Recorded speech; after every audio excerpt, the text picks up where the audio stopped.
What is up everybody, Swood here, and today I'm bringing you guys a recap on the Sus Cup Finals. So this was a tournament hosted by Nemos from Team Qlash.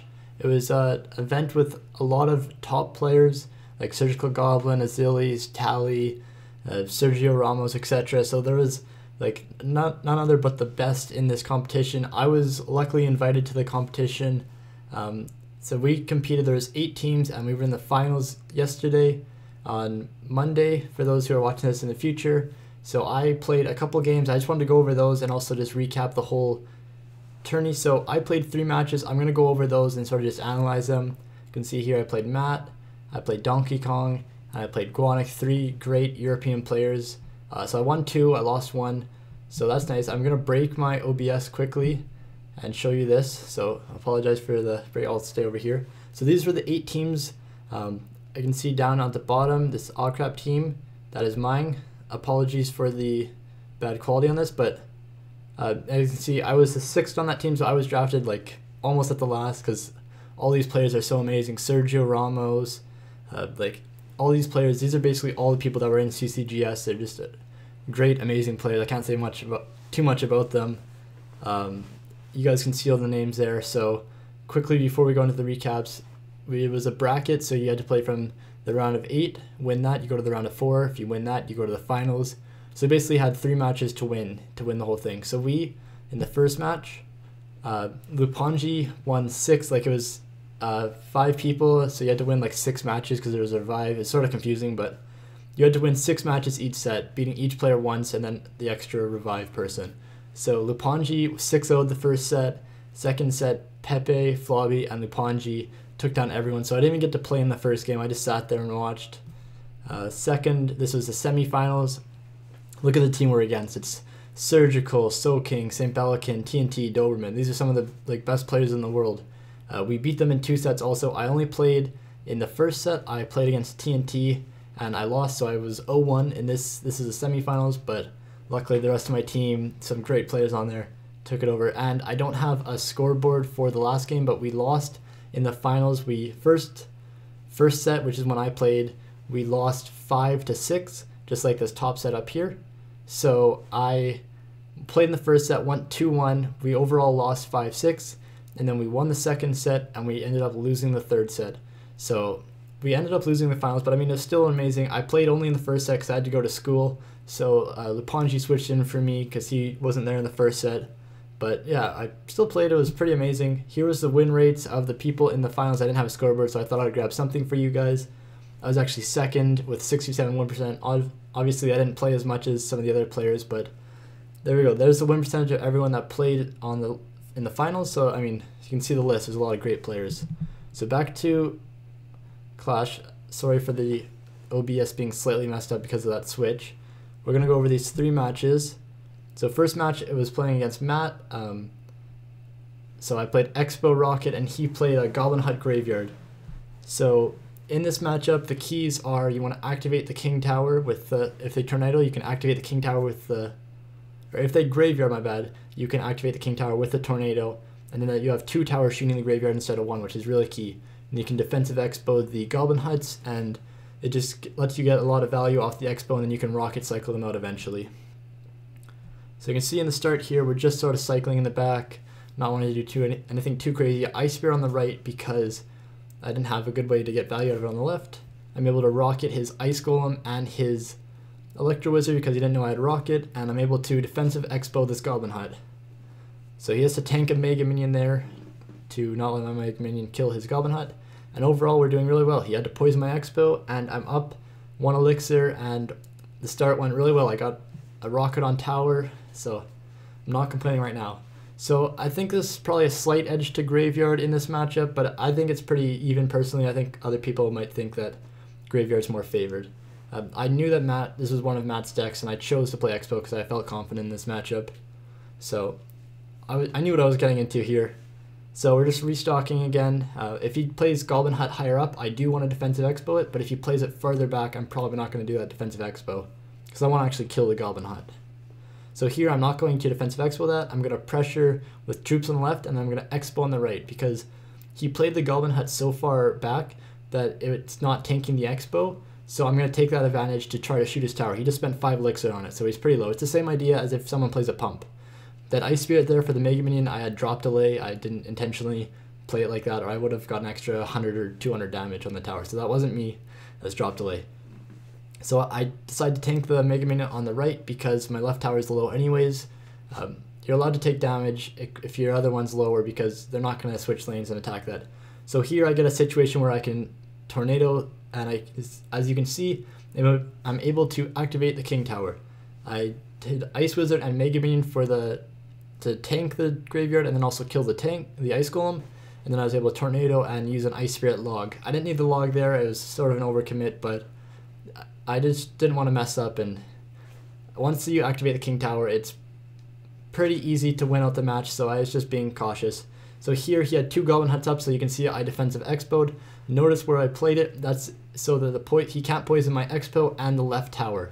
You have to play it like all the way over. It's pretty far over because it's poison range, but that's like the closest you can play it so that they don't poison it. So you can see now with 2 towers and an expo on the other lane, there's basically no way he can get through. I'm just going to Rocket Cycle, Ice Spirit Cycle, and just deal with it like that way. He's going to try to pressure here. He's trying to graveyard, so I decide to expo, not because I want to get this expo through, but because I don't want him to graveyard here. So he has to defend this. This is a bad Ice Wizard right here by me. I should have just let the expo go and played it lower down, or just let it hit my tower a couple times because that tower is higher damage. So that was a bad play by me, but the whole idea there was to make sure that he didn't graveyard and just pressure the right lane. Get another defensive expo up, and he has 2 Goblin Huts, but I mean it's fine. I have a expo that should be able to deal with it, and I can play troops like an Ice Golem or an Ice Wizard to stop the Spear Goblins from chipping away. Here I use an Ice Golem to kite to the right so that the Ice Golem will walk towards the tower, and I might get a little bit of chip if he doesn't deal with it. And again, a Rocket Cycle. The Ice Golem punches the tower once, and then it dies, which is really important. And here we just get defend another graveyard here. Mega Minion to the side. I should have just played on top. That was a bad choice by me, but still just trying to chip away with the Ice Spirit and stuff like that. Right now I need 2 logs and a rocket, so this is really, it ends up being really close, but I don't want to rocket here because then he'll just kill me. So I'm trying to cycle a log or an Ice Spirit on it. Watch this Ice Spirit here. It goes over to the other lane and then he misses a log, which is funny. But so I log, and now I need rocket log to kill it because log does 84 and rocket does 432. So this is like his final big push. It ends up lasting for a while. As you can see, I log, and now I just need a rocket. And let's just sit and watch this for a second.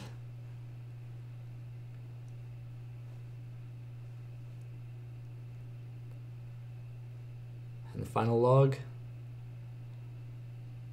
So there we go. We defended his onslaught, and now we just have to rocket out for the win. Almost lost it there at the end, but I had experience trying to save games like that, so I'm used to it. So we're able to hold on and win that one against Matt, which was a really nice match. Matt, I believe, was like 7-1 in one of the earlier matches. I didn't watch all of his matches, but I know he was 7-1 in one of the 3 matches he played. So he's a really good player. He actually got top 16 in CCGS for Europe. He didn't make it to the top 8 for fall season, but still, top 16 is pretty amazing. Next up is Donkey Kong, who was top 8 in CCGS for Europe. So great player after great player. I'm playing a Goblin Hut Graveyard with the Ice Wizard. I just posted a video on this one. If you haven't seen it, make sure to check it out, or just watch this. Either or, you're going to learn some great stuff. And Donkey Kong's playing an interesting deck. He has the Goblin Hut Graveyard, but he also has the Night Witch. This is like a triple poison bait instead of just using the 2 like I have with Goblin Hut and Graveyard. He threw in Night Witch. So I Ice Wizard outside of the poison range because I don't want it to be damaged. I knew that he was going to poison, so I held it so that I could play it on the left. Here I go in for a Graveyard. The reason I graveyarded here is I thought he had poison in cycle.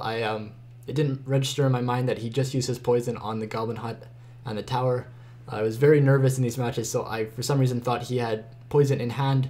I didn't want to play my next Goblin Hut with him just being able to poison it, so I went for a Graveyard so that he would defensive poison, and then I could Goblin Hut freely. In the end, it wasn't the smartest decision because he didn't have poison. I should have just Goblin Hunted or like cycled to it. It works out in this situation because he doesn't have the smaller support units. He has a Mega Knight and some spells and stuff, so it works out, but it's not because I made a good play, it's just because I got lucky with what kind of deck he had. So you can see there, I got some damage, and he's going to come down with a Mega Knight Graveyard Push. I'm able to deal with it pretty well. I have a Mega Minion. He doesn't have a good support to that, so I'm able to Ice Wizard here, and then I have to log it out. I don't have enough Elixir to Tornado right away, so I don't try to get fancy in Tornado and be really risky and see if it will work. I just stay safe, Ice Wizard, log it, and don't worry about it. I still have the chance to Tornado it to my tower in the future Graveyard Push, and in this matchup you generally want to save your poison for defense, but you're going to see I actually use my poison on offense because I know I have Tornado for defense, so that I can do that instead of having to defensive poison the graveyard. So that's something I did in this matchup which helped me win. And the other thing was I had a faster cycle, so I was able to get more Goblin Huts down. So you can see here I poison on offense. Most people recommend against this in a Goblin Hut graveyard mirror match, but I did it purposely because I had Tornado so I could activate King Tower. So he starts up a push here. I'm able to just defend this push. And by making this a bridge battle, everything's happening on the bridge, I was able to get good value on this poison right here. I missed the E-Wiz, so it was a bad play by me, but still the idea around it was good. He tries to graveyard here. I Ice Golem Tornado, try to activate my King Tower. Does not work, as you can see, so I have my log ready. So it didn't work. Oh well. If it did work, I just would have won the game right there, but I'm still very far ahead, and I still dealt with his graveyard fine, so not complaining. I'm able to poison another Goblin Hut here. I'm up a full Goblin Hut. He has poison, but I don't think he chooses poison here if I remember. Yeah, so just building up another push. He's trying to do a Mega Knight, Night Witch graveyard push here. And I'm just trying to stack stuff at the bridge so that we are able to fight at the bridge, and I can poison it. And the reason I'm fighting at the bridge and not on my side is because if we fight on my side, it gives them a chance to graveyard. And I don't want to have to deal with the graveyard and the troops at the same time. So I'm trying to deal with the troops and force him not to graveyard. The more troops he plays, because he's not able to play graveyard, the more poison value I get. So that's why I did that. As you can see there, he poisoned my Ice Wizard and my Goblin Hut. I just played the Ice Wizard, one-shot skeletons, tanks them, so that's pretty good defense. There, that log, if you caught it, I was pretty impressed by that. I was able to log, knowing that he was going to play Goblin Hut and get a Spear Goblin out, and also hit the Ice Golem and Tower, so that was really cool. Not a huge play, but I was pretty proud of that. Here we're just getting some nice Goblin Hut chip. I go for an Ice Golem graveyard. He Mega Knights my Ice Golem, but I still decide to graveyard because he just spent 7 elixir on my 2 elixir tank. So I know for graveyard, at most he has 3 elixir when I played it on top of the Night Witch. But I know I'm able to get, like, all I need is a couple hits and then I can, like, poison log cycle him down. So that's why I still graveyarded even though he played the Mega Knight. As you can see here, he graveyards, I just tank it with my Ice Wizard again, and I'm able to get his tower down to 229, so I'm able to poison log it out. So, poison, and one more log will clean it up. So that was a really nice win also. I had the cheaper deck, but we both had Goblin Hut Graveyard, and he had a Night Witch, so it was pretty interesting. So we're able to take 2 matches down, and we have one more. I mean, in this format, you can keep on going until you lose, so I could have played up to 6 matches, but this was my final match, unfortunately. So, don't worry, guys, this is a quick one. So, the video is going to end a little sooner than 3 minutes. So, we just start out here. 1 second. Sorry about that, guys. So, I start out with an Ice Spirit and then a Mega Minion when I hit 10. He waits a second and plays the Skeleton Barrel. So, once he plays the Skeleton Barrel, I know he's playing the Mega Knight Zap Bait deck because it's the most popular deck. I don't Expo there. Normally I would just Expo there if I didn't know the deck, but knowing that he has the Mega Knight Zap Bait deck, I didn't want to Expo because there's about a 60% chance that he has Mega Knight in his hand, knowing the deck, because it's not going to be the last 3 cards. And if he doesn't have it in his starting hand, he can just cycle to it easily. So I knew he was going to be able to play Mega Knight on defense, and that's not how you want to play your Expos into Mega Knights or Golems or Giants. So because of that, I decided not to Expo, and instead I just cycled an Ice Golem in the back. Now here, as you can see, he minors, and because I played my Ice Golem where I did, I wasn't able to Tornado the Miner to the King Tower. You can Tornado it on that spot. I'll show you that in a future video, hopefully, or Mike will, but you are able to Tornado that, but because of how I played my Ice Golem, I wasn't. I should have played my Ice Golem on the right side, not the left. And then I logged because I was at 10 elixir. This is the same time he played the Miner. I was trying to, you see the spear golems he's holding his hand, I was trying to hit those. So he played them after I logged, and I just ice wizard his miner. So in the end, the stuff just cleans out. I overcommit an ice spirit here. My tower and ice wizard would have cleaned it up fine. And then when I was playing my ice spirit, he played an Inferno Dragon at the same time. I tried to rocket it with the tower because it's a good trade, and I missed. It took me about a second and a half to deploy the rocket from when he played the Inferno Dragon. That was because I was playing my ice spirit. The ice spirit wasn't needed, and if I didn't play the ice spirit, I would have been able to hit that rocket, and I'm confident I would have won this game if I didn't do that. But because of that missed rocket, he just was able to 3-crown me and take the game right here about a minute into the match. So overall, I was still able to win 2 matches. For those who don't know Guanek, he's finished #1 on ladder multiple times. He's from Team Qlash. He's a great European player. So I'm not sad that I only won 2 matches. I'm really happy. Most people just lose 1 match and then they're out. Like, that's what I did the second match. So overall, really excited with how I played. I hope you guys enjoyed these games. Let me know if you liked this review of some professional matches, and hopefully we can do that in the future. If you guys did like this, let me know. Make sure to leave a like and comment, and make sure to subscribe to the Swood Army. Have a good day, guys.